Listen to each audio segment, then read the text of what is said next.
Nedry in the film is portrayed more as a villain, being obnoxious to everyone around him, sloppy, lazy individual that caused a domino effect for the destruction of the park, seemingly out of greed. He eventually gets mauled by a bunch of small Dilophosaurus, ending Nedry's story. His actions put people's lives in danger and caused a lot of casualties to the park, seemingly out of purely selfish reasons.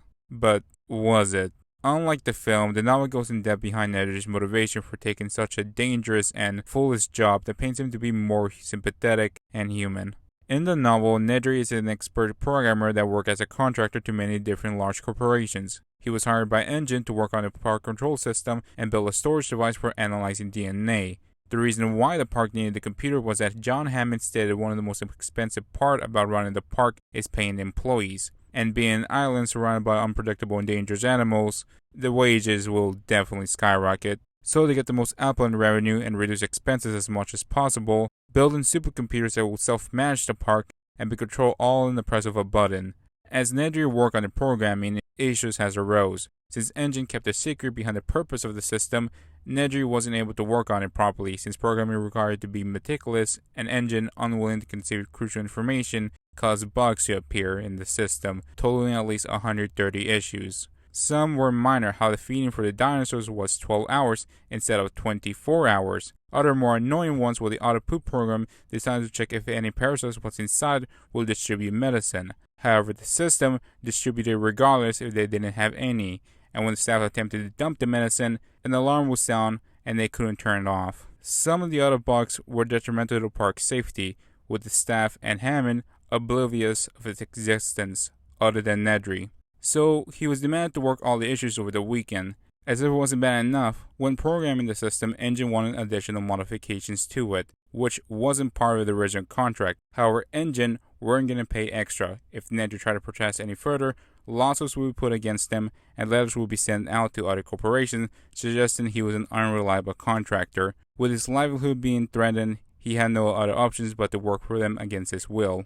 Nedry was in a hopeless situation, till Dodgson managed to scout him out and presented him a deal that would secure his financial future. In the film, we see Dodgson telling Nedry his objective for the job. Once he gave Nedry the Gillette shaving cream, he disappeared for the rest of the film. In the novel, it's a different story. Dodgson is very much the boogeyman in the books. When people talk about him, there's usually nothing positive to say about him. Every time a character brings him up, they relate to him back to an incident that occurred in Chile. How Biosync would experiment on engineered rabies virus that could be easily infected by just breathing it in. The dangerous virus was publicly released to the poor workers of Chile. The one who was responsible for the incident was Louis Dodgson, where he went as far as carrying the bag of virus in a plane. This was eventually discovered, but no punishment was enforced on Dodgson or Dodgson due to a lack of jurisdiction from the U.S. on foreign countries. The government busy focused on economic crisis like most other South American countries. As the book describes, the peasant farmers caring little of the situation they were in. So Dodgson is not an ethical scientist willing to experiment on humans and animals without any consent or approval.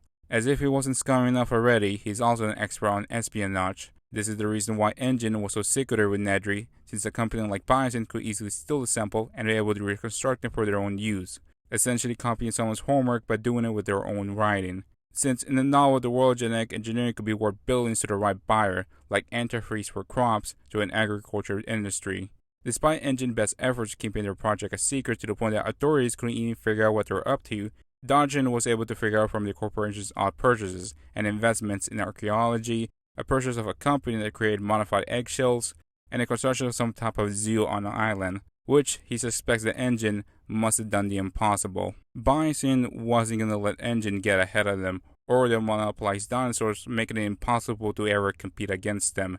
Dodgson needed someone that is able to get past security to the embryos of the dinosaurs, but he also needed someone that has access to them. This is incredibly difficult to find someone that meets two of these requirements. However, Dodgson managed to find someone that met at least one of the requirements, Nedry, who created the entire park control system. Eventually, the park opened only for advisors and contractors due to some incidents that occurred there, which presented the perfect opportunity for Nedry to be able to have access to the embryos. Nedry and Dodgson both had a last-minute meeting before he went off to the island, explaining information that Nedry should have already known. He tells him if the embryos were collected, it will total to $1.5 million, roughly adjusted in the year 2023, at least over $4.5 million.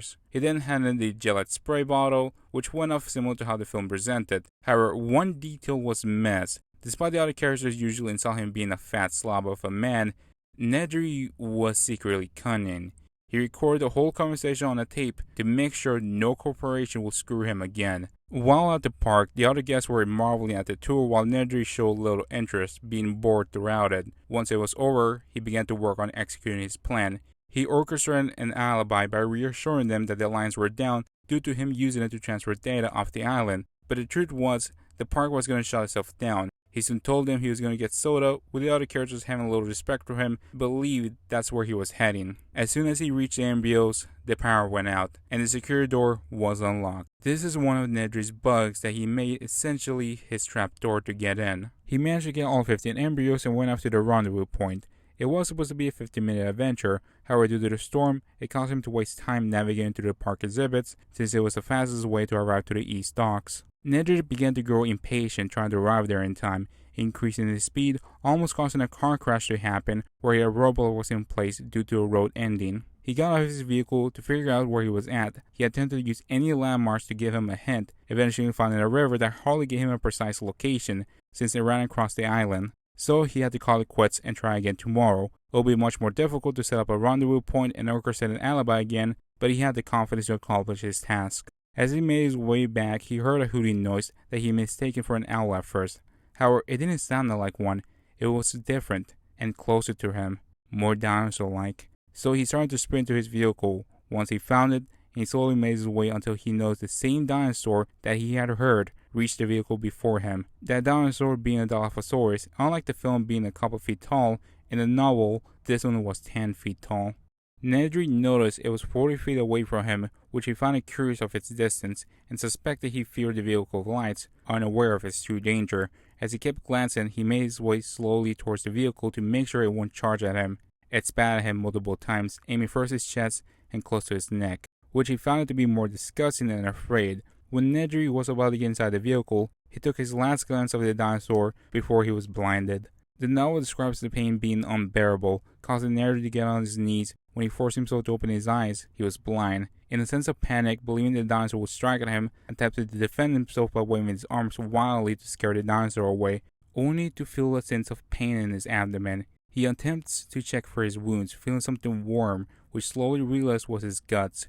Nedry fell to the ground, as he felt all the pain from the Dilophosaurus inflicted on him, and all he could do was wait for the sweet mercy of death to end his misery. One of the horrifying things about the Dilophosaurus is that they take their time finishing their prey. Nedry in the novel felt sympathetic when him believing his only way out was accomplishing Dodgson's plans. However, Nedry didn't expect he'll end up dying for it, with his death being much more gruesome knowing his situation. Most likely the scene being one of the most gory ones in the novel decided against showing this on the screen, with films having a fixed time frame to tell its narrative. This brought Nedry never made out to the finished product, rewriting him to be more of a villain, which is honestly an understandable decision. Hopefully you learned something about him and encourages those who haven't read it. Thanks for watching, and bye.